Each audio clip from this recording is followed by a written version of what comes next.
వచ్చిన తర్వాత స్వతంత్రం వచ్చిన తర్వాత ఎన్నడూ లేని విధంగా ఈ రాష్ట్రంలో అరెస్టులు చూస్తా ఉన్నాం. మాజీ మంత్రులు గాని, శాసనసభ్యులు గాని, కార్యకర్తలను గాని, చిన్న చిన్న వాళ్ళని గాని ఏ విధంగా హింసిస్తా ఉన్నారు, ఏ విధంగా కూడా అరెస్టులు చేస్తా ఉన్నారు. ఈ రాష్ట్రంలో పరంపర అంతా కూడా చూస్తా ఉన్నాం. ఈ రాష్ట్ర ప్రజలందరూ కూడా చూస్తా ఉన్నారు. ఎందుకంటే అభివృద్ధి లేకుండా, సంక్షేమం అనేది లేకుండా కేవలం దాన్ని కప్పుపుచ్చేదానికి, దాన్ని సైడ్ లైన్ చేసేదానికి ఈ రాష్ట్రంలో ఏమేమి జరుగుతున్నాయో అందరూ కూడా చూస్తా ఉన్నారు. అందులో భాగంగానే మన జిల్లాలో కూడా మాజీ మంత్రివర్యులు వైఎస్ఆర్ కాంగ్రెస్ పార్టీ అధ్యక్షులు కాకాని గోవర్ధన్ రెడ్డి గారి మీద 2 నెలల క్రితం కేసు కట్టడం జరిగింది. అందులో భాగంగానే ఏ రోజు కూడా మన ప్రాంతానికి వెళ్లిన వ్యక్తి, అక్కడ ఎప్పుడు కూడా లేని వ్యక్తి ఒక అక్రమ కేసు పెట్టడం, దానికి సంబంధించి దాంట్లో మళ్లీ అనేక కోణాలలో ఎస్సీ ఎస్టీ కేసులు పెట్టడం, అన్ని కూడా కేసులు పెట్టడం కూడా చూస్తాం. కానీ ఖచ్చితంగా ఒక అక్రమ కేసు పెట్టినప్పుడు, ఒక తప్పు కేసు పెట్టినప్పుడు ప్రతి ఒక్క పౌరుడికి కూడా దాన్ని ఖచ్చితంగా కోర్టులో ఛాలెంజ్ చేసే రైట్ ఉంటుంది. అది అందులో భాగంగానే ఏదైతే జిల్లా అధ్యక్షుల వారు కానీ కోర్టును ఆశ్రయించడం జరిగింది. ముందస్తు బెయిల్ కోసం కూడా ఆశ్రయించడం జరిగింది. అందులో భాగంగా కోర్టు సెలవులు రావటం, కొద్దిగా హైకోర్టులో కూడా కొంచెం పెండింగ్ ఉండటం, అందులో భాగంగానే ఈరోజు మీ మీడియా ముఖంగా అందరి వేళ గోవర్ధన్ రెడ్డి గారిని అరెస్ట్ చేశారని చెప్పి కూడా చూస్తానే వింటా ఉన్నాం.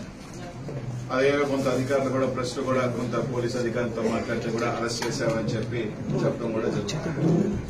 ఈరోజు ఒకటి అడుగుతా ఉన్నాం, సరే రైట్, అరెస్ట్ చేసిన తర్వాత తప్పకుండా ఏ విధంగా కొట్లాడాలి, ఏ విధంగా జ్యుడిషియల్లో ఫైట్ చేయాలనేది మాత్రం తప్పకుండా చేస్తాం. తప్పకుండా వైఎస్ఆర్ కాంగ్రెస్ పార్టీ పక్షాన అందరం కూడా జిల్లాలో ఉన్న నాయకత్వం అందరం కూడా గోవర్ధనానికి అండగా ఉంటాం. ప్రతి ఒక్కరూ కూడా వైఎస్ఆర్ కాంగ్రెస్ పార్టీలో ఒక కుటుంబంలో ప్రతి ఒక్కరు కలిసి ఏదైతే జరుగుతున్న వాటి మీద కలిసికట్టుగానే మేము ఇచ్చేస్తాం. తప్పకుండా ఏదైతే కోర్సును అరెస్ట్ చేసిన తర్వాత కొద్దిగా పోలీస్ వ్యవస్థ కానీ, ఎందుకంటే జిల్లా మంత్రి గారిని అరెస్ట్ చేసిన తర్వాత వచ్చి ఎప్పుడో అరెస్ట్ చేశాం, లేదు మేము పలానా టైం పెడతాం అని తొందరగా బయటకు వచ్చి వాళ్ళకు బులెటిన్ రిలీజ్ చేస్తే బాగుంటుంది. అలా కాకుండా తీసుకొచ్చి ఇప్పటికీ కూడా ప్రెస్ వాళ్ళకి కానీ ఎక్కడ కూడా ఇంకా కూడా ఒక అఫీషియల్ ఇన్ఫర్మేషన్ ఇవ్వకుండా వాళ్ళ దగ్గర రకరకాల డీటీసీలో తీసుకొచ్చారు, డీటీసీలో పెట్టారనో లేదని రకరకాలు వింటా ఉన్నాం. అలా కాకుండా ఖచ్చితంగా ఇమీడియట్ గా ఎస్పీ గారు తీసుకొచ్చిన తర్వాత వాళ్ళకి సంబంధించిన ఏదైతే పోలీస్ స్టేషన్ కేసు ఉందా ఏదో తొందరగా దాన్ని ఇమీడియట్ గా చెప్పాల్సిన బాధ్యత కూడా ఇక్కడున్న పోలీస్ యంత్రాంగం అంతా మీద కూడా ఉందని చెప్పి అందరం కూడా ఉంటూ ఒకటైతే చెప్తా ఉన్నాం, ఇట్లా కేసులు పెట్టి వైఎస్ఆర్ కాంగ్రెస్ పార్టీ క్యాడర్ని గాని, నాయకులు గాని ఎవరు కూడా మనోధైర్యం తగ్గించలేరు. మేమందరం కూడా కలిసిగానే ఉంటాం. అందరం కూడా మా అందరి కలిసికట్టుగా సపోర్ట్ గోవర్ధనానికి ఎప్పుడు ఉంటాం. తప్పకుండా కోర్టులో తప్పకుండా అన్ని రకాలు కూడా ఫైట్ చేస్తామని చెప్పి తెలియజేసుకుంటూ, అదే కాకుండా కొంతమంది క్యారెక్టర్ అసాసినేట్ చేసే విధంగా కూడా కొన్ని వార్తలు రాస్తా ఉన్నాం సోషల్ మీడియాలో కావచ్చు, కొన్ని మీడియాలో కూడా. దయచేసి ఇట్లాంటి ఇంకా పోలీస్ యంత్రాంగమే ఇంకా క్లారిటీగా ఎక్కడ అరెస్ట్ చేశామని గాని, ఎక్కడ ఇచ్చేసామని గాని అఫీషియల్ గా ఇంకా ఇవ్వాల.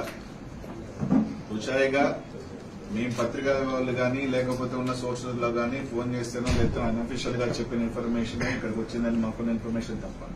కానీ అట్లాంటిది కొన్ని టీవీ ఛానల్స్ గాని, కొన్ని సోషల్ మీడియాలో గాని కానీ అసభ్యకరంగా పోస్టులు పెట్టడం గాని, మీడియాలో పెట్టడం కానీ మంచిది కాదు.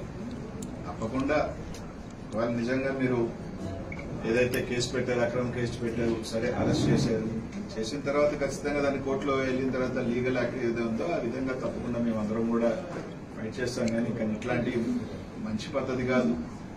ఒక వ్యక్తిగతంగా చేయటం కూడా ఎవరికి కూడా మంచిది కాదు. ప్రతి ఒక్కరికి కూడా కుటుంబాలు ఉంటాయి, ఫ్యామిలీస్ ఉంటాయి. దయచేసి అట్లాంటి ఎవరు కూడా ఇట్లాంటి చీఫ్కి దిగద్దని మాత్రం తెలియజేసుకుంటూ, తప్పకుండా పోలీసు ఎస్పీ గారిని కూడా కోరుతా ఉన్నాం, మీరు తీసుకొస్తే ఎప్పుడు తీసుకొచ్చారు, లేదు ఎప్పుడు ప్రొడ్యూస్ చేస్తారు, ఏంటా అన్నది ఖచ్చితంగా ఒక బులెటిన్ రిలీజ్ చేయాల్సిన బాధ్యత మీ అందరి మీద ఉంది. ఎందుకంటే మాకున్న ఇన్ఫర్మేషన్ మీరు అరెస్ట్ చేస్తున్నారు అని, అరెస్ట్ చేసి డీటీసీ తీసుకొచ్చారన్నది మా అందరికీ కూడా ఇన్ఫర్మేషన్ ఉంది. కాబట్టి ఖచ్చితంగా దాన్ని చెప్పాల్సింది ఇదిగా మేము కోరుతా ఉన్నాం.